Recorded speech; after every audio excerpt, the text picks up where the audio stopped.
If you are in your 30s or 40s right now and you feel that you already missed the real wealth window, I want to stop that thought before it hardens into a permanent belief, because that belief is expensive. It sounds harmless, it sounds humble, it even sounds mature. But in practice, it becomes an excuse to stand still while your best decade for serious capital formation is passing right in front of you. Too many people have been hypnotized by that picture of the perfect early investor. You know, the one some bright 22-year-old puts a compounding chart on the screen, points to a line that rises like a rocket, and tells you that if you had only started at 21 with a few £100 a month, the future would already be secured. Then you look at your own life. You remember the rent, you remember the student loan deductions, you remember the cheap furniture, the energy bills, the deposits, the weddings, the birthdays, the stag does, the train fares, the jobs that paid just enough to keep you moving but not enough to build real investment mass.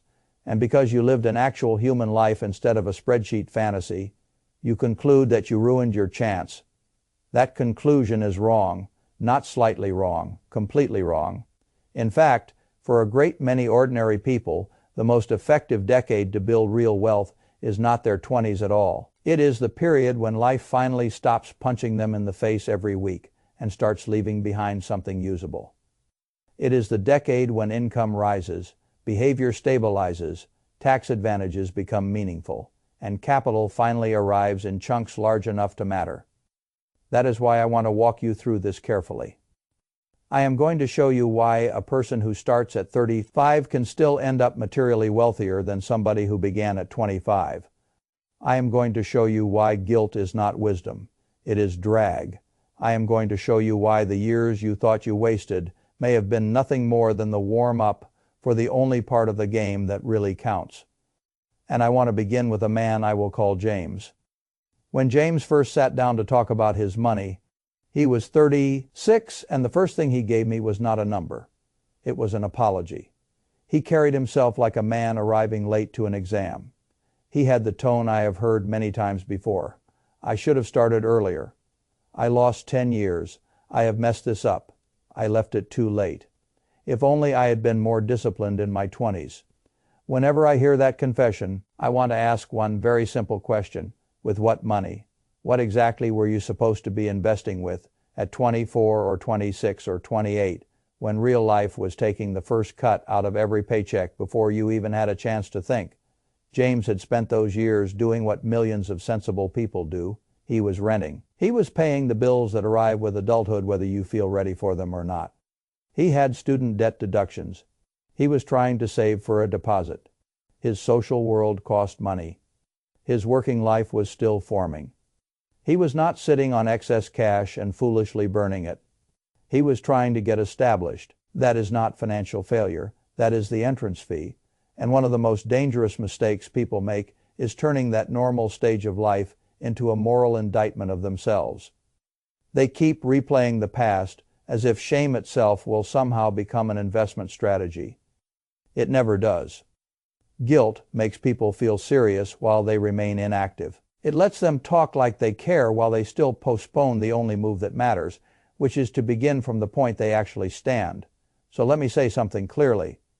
If your 20s were spent surviving, getting your footing, paying rent, trying things, making some mistakes, building a career, learning who you were, and generally assembling a life that could eventually support investment, that was not a detour from wealth building. That was precondition.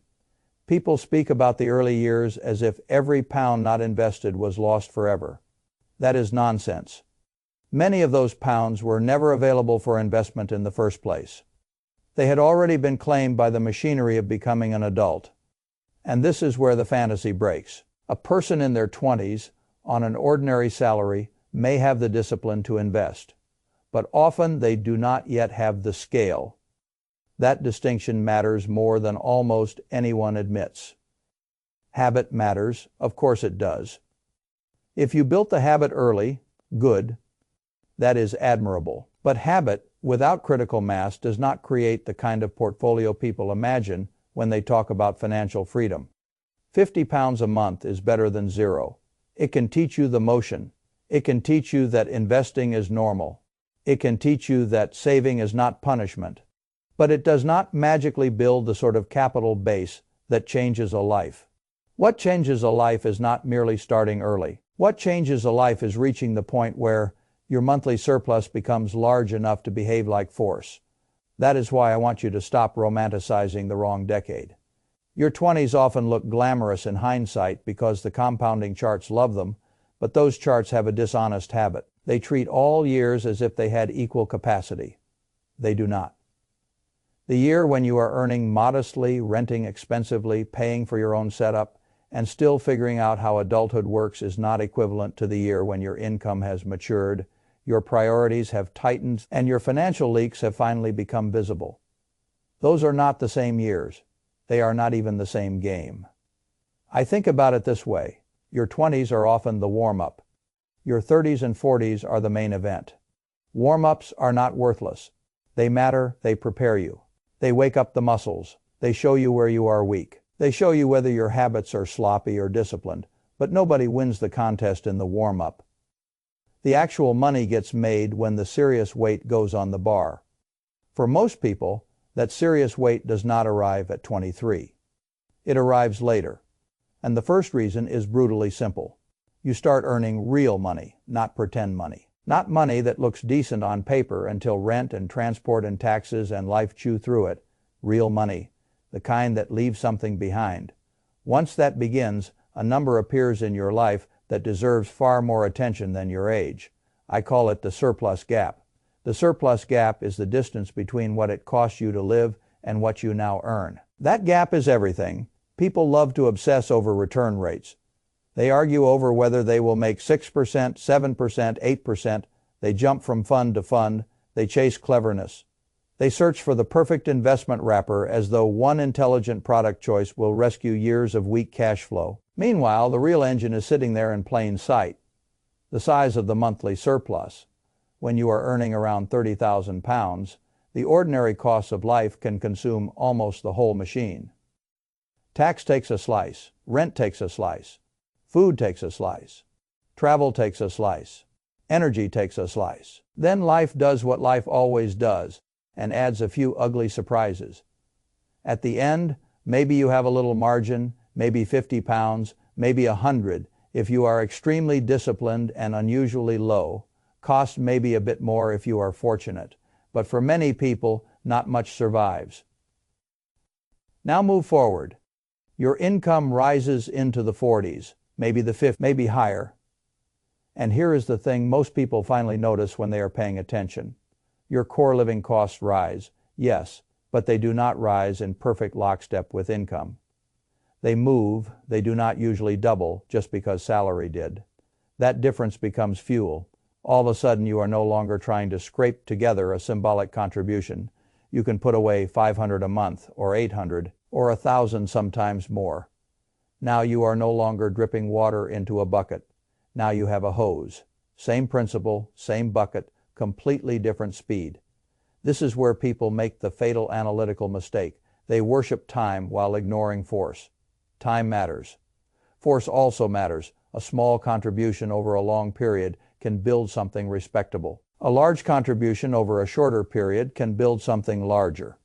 And once the contribution reaches critical size, the extra years you missed begin to matter much less than the extra capital you can deploy. Now, that is why I do not want you measuring yourself by how young you started. I want you measuring yourself by whether you have entered the surplus gap and whether you are using it. That is the first big mechanism.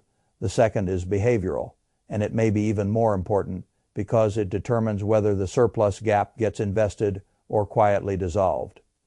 I think of it as the great calming down in your 20s. Money is not just arithmetic. It is identity. It is belonging. It is signaling. It is insecurity dressed up as choice. You spend to keep pace. You spend to avoid feeling behind. You spend because everybody around you is improvising, and no one wants to be the only person acting like the future is real. You buy things you do not need because you are still negotiating who you are. You say yes to expenses you would never approve later because your social world has more pull than your future self. You call it living a little. Sometimes it is. Sometimes it is just unexamined leakage. Then something shifts. Usually it happens somewhere in the 30s, sometimes later, but when it arrives you can feel it. The noise loses some of its power. You do not need every external signal anymore. You become less interested in looking rich and more interested in becoming secure. You stop confusing performance with progress. Sleep begins to matter more than status. Stability begins to matter more than applause. That shift is a superpower, not because it sounds noble, but because a plan that would have felt restrictive at 26 suddenly feels liberating at 36. Discipline stops feeling like deprivation. It starts feeling like self-respect. And when that happens, money that would once have escaped into nonsense begins staying inside the system long enough to compound. This is why I tell people not to underestimate maturity as a financial asset. The market does not care how emotionally dramatic your 20s were. It cares whether capital stays invested. The investor who can finally stick to a plan, ignore the noise, automate the contributions, and keep going through boring months is often more dangerous than the younger investor with more years, but less stability. Time without consistency is overrated. Consistency with real contribution size is a different animal. Now, once you have income on one side and steadier behavior on the other, the next advantage appears, and this is where the game can become almost unfair if you understand it properly. Tax leverage in your 20s, the tax wrappers exist, but for many people they do not yet have enough force behind them to feel spectacular. You might still get some benefit, and you should take it, but the effect is often modest because your earnings are modest. Then the career rises. You cross into stronger income bands. The tax system begins taking a bigger bite out of each additional pound. And suddenly the boring, sensible wealth tools turn into weapons. The first weapon is the pension. People hear the word pension and their eyes glaze over because they think it belongs to a different life stage. They imagine something dusty and distant. They imagine old age. They imagine a topic too dull to matter right now. That is a serious mistake. A pension is not old people administration. It is an engine for intercepting money before unnecessary tax gets its hands on it. And the older your earnings get, the more powerful that interception becomes. Suppose you are earning £65,000. The money above the higher rate threshold is being taxed more aggressively. Many people surrender that fact as though it were weather. They act as if the entire amount must simply pass through the tax machine, because that is what adults do. No. Not if you are thinking properly. If your employer offers salary sacrifice, part of that income can be redirected into your pension before the tax takes its full cut. In practical terms, you are using the structure to keep more of what would otherwise disappear. That changes the psychology immediately. You are no longer asking, should I painfully save £100? You are asking, would I rather let a large slice of this go to the government now, or would I rather send more of it into my own future balance sheet? That is a very different question. When people finally see the arithmetic, many of them realize they were not poor. They were simply routing money inefficiently. That realization can be worth thousands a year. Think about how absurd this is.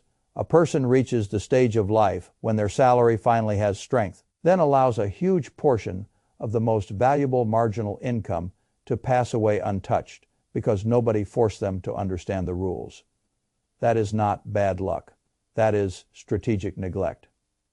And if you fix it, the effect compounds. You are not just contributing to retirement, you are rescuing capital from friction. You are getting more pension value for each pound of present sacrifice.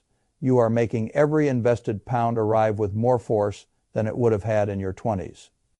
This is exactly why later starters can catch up with frightening speed. They are not merely contributing from a larger base.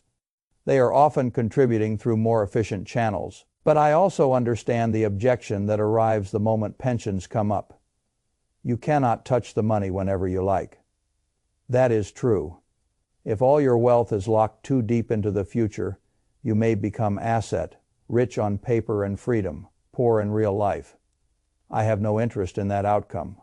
Wealth should increase your options, not trap them.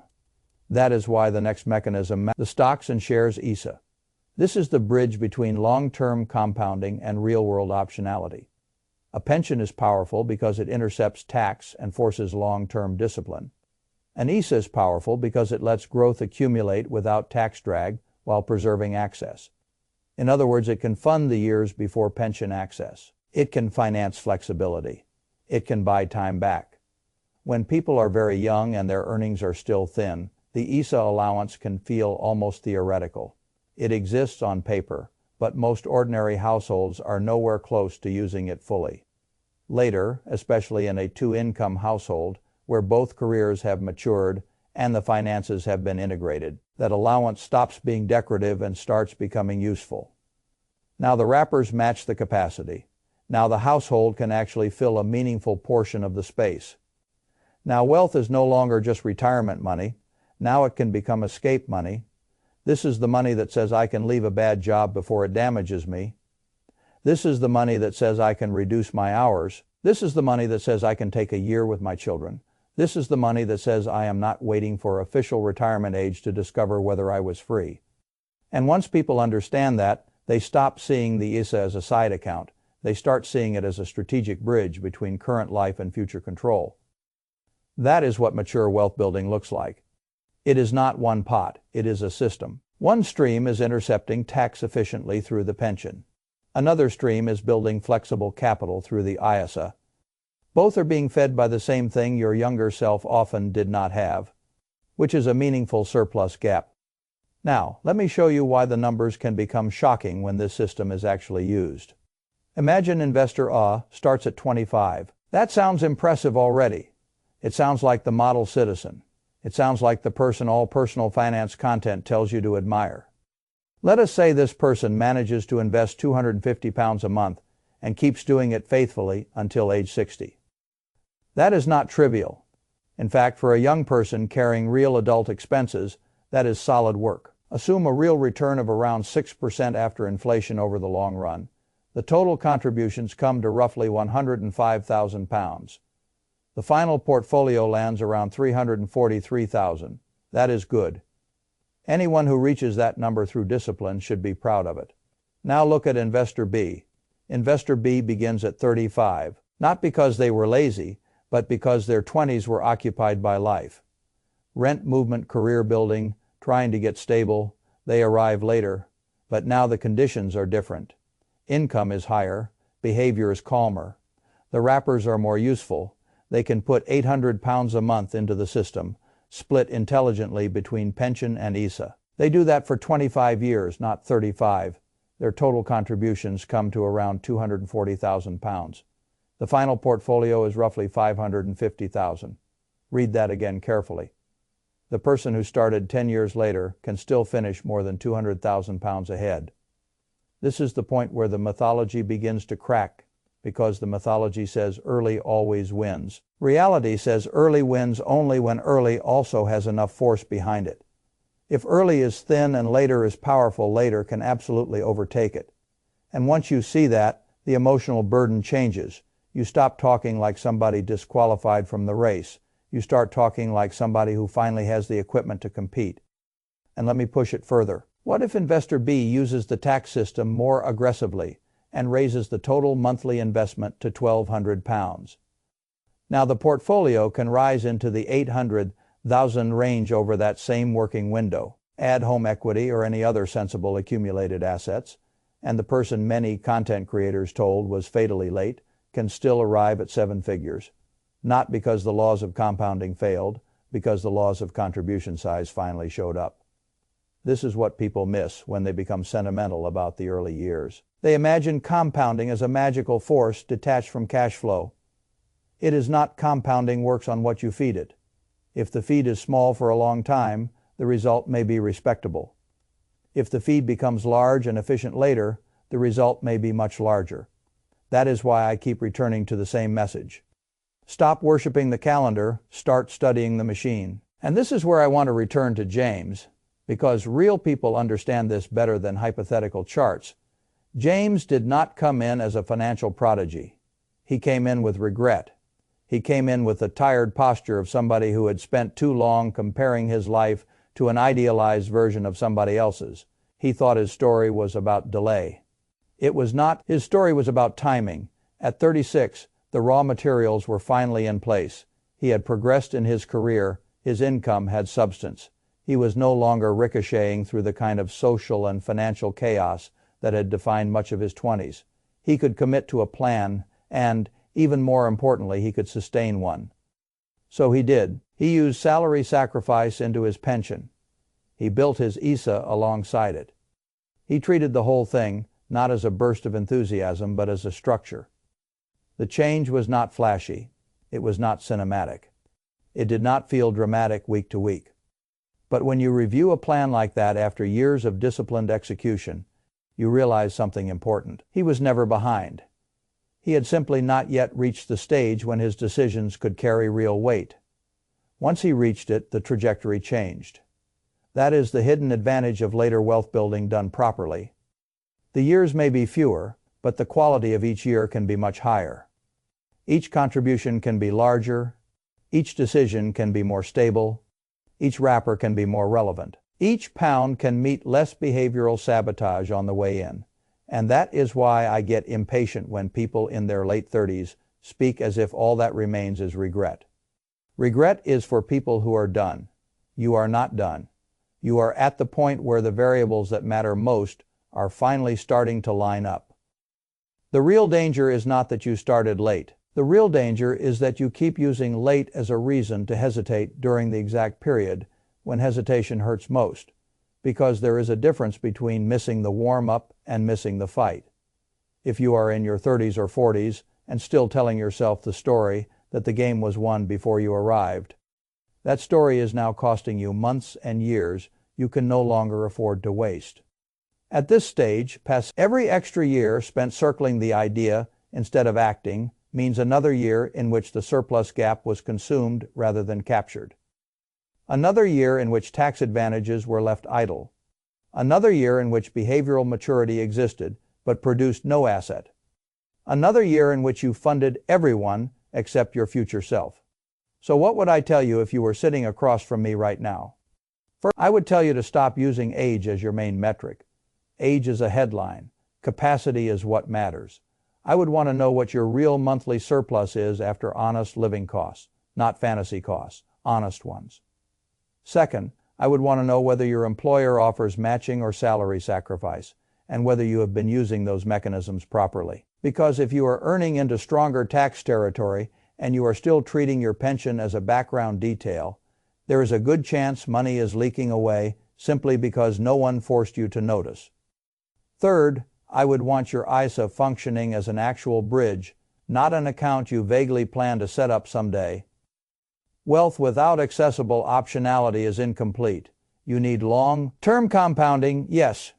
You also need flexible capital that can let you move before official retirement if life or opportunity demands it. Fourth, I would want the whole system automated enough that mood cannot sabotage it. The older I get, the less interested I am in motivation as a financial tool. Good systems beat good intentions. Direct debits beat speeches. Structures beat feelings. And fifth, I would tell you to become very suspicious of every form of lifestyle inflation that tries to steal your surplus gap the moment it appears. This is where people lose the decade. Not because they are underpaid forever, but because every salary increase gets spent by a more expensive identity, a nicer car, a nicer postcode, more silent obligations, more image maintenance, more pressure disguised as success. That is the trap. Your 30s and 40s can absolutely be your strongest wealth building decade, but only if the new earning power is converted into assets instead of being eaten by upgraded appearance. That is the test. Not whether you can earn more, whether you can hold on to the difference long enough to buy freedom with it, because the difference between the person who becomes truly secure and the person who merely looks successful often comes down to one decision, repeated for years. When more money, do you turn it into display or do you turn it into ownership? Do you let it vanish into a bigger present or do you route it into a stronger future? Do you spend the surplus gap or do you weaponize it? That is the threshold. And I want to make one final point because it may be the most important of all. Most people think wealth is built by intelligence first. I do not. I think it is built by timing structure and repeated sane behavior. Your 30s and 40s often give you all three. In a way, your 20s simply could not. The timing is better because the earnings are better. The structure is better because the tax tools finally matter. The behavior is better because your priorities have hardened and the noise no longer controls you so easily. That combination is lethal in the best sense. It is enough to close gaps people thought were permanent. It is enough to reverse narratives people had accepted as fate. It is enough to build a future that would have looked impossible when you were younger and poorer and trying to do 10 adult things at once. So note, the best 10 years to build wealth are not automatically your 20s. For many people, the best 10 years begin the moment three things become true at once.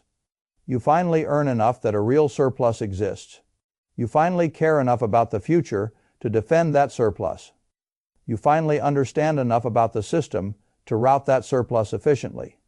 When those three conditions meet, wealth building stops being a theory lesson and starts becoming a machine. That machine can still carry you a very long way, even now, especially now. So here is the choice, and I want it to land with the force it deserves. You can keep grieving the decade when you had the least money, the least stability, the least clarity, and the weakest financial leverage. And you can call that grief wisdom, or you can recognize that the years in front of you may be the first years in which real wealth building is actually available on meaningful terms. You can keep bowing to a compounding chart that was never built around your real life, or you can build around the life you actually have now. With the income, discipline, tax leverage, and urgency that now belong to you, you can keep saying, I should have started then, or you can finally say, this is the first moment the machine is strong enough, and I am not going to waste it. The market does not reward you for wishing you had been younger. It rewards capital that gets deployed intelligently and left alone long enough to grow. So if you are 34 or 38 or 42 or 47, do not ask whether you are late compared with a fantasy. Ask whether the surplus gap is open. Ask whether your pension is intercepting more of your income instead of surrendering it. Ask whether your ISA is becoming a bridge to freedom or remaining a postponed intention. Ask whether your rising salary is buying assets or merely financing a more expensive costume. Ask whether your behavior has finally become steady enough to let compounding work without interruption, because that is the real exam. And this time, you are not too late for it. You are standing right in front of it. Now choose. Choose whether this decade becomes the one you keep apologizing for missing, or the one that finally changes your family balance sheet for good. Choose whether your later start remains a story of regret or becomes the very reason you moved with more force, more discipline, and more precision than you ever could have at 25. Choose whether the next raise goes to your image or your ownership. Choose whether your future receives your surplus or whether your present consumes it. That is the line. Cross it, and the so-called lost years stop looking like a disaster. They start looking like the price of admission to the real game. And if you understand that, then the most dangerous sentence in personal finance is no longer I started late. It is I finally have the leverage and I still did nothing. Do not let that be your sentence. Not now.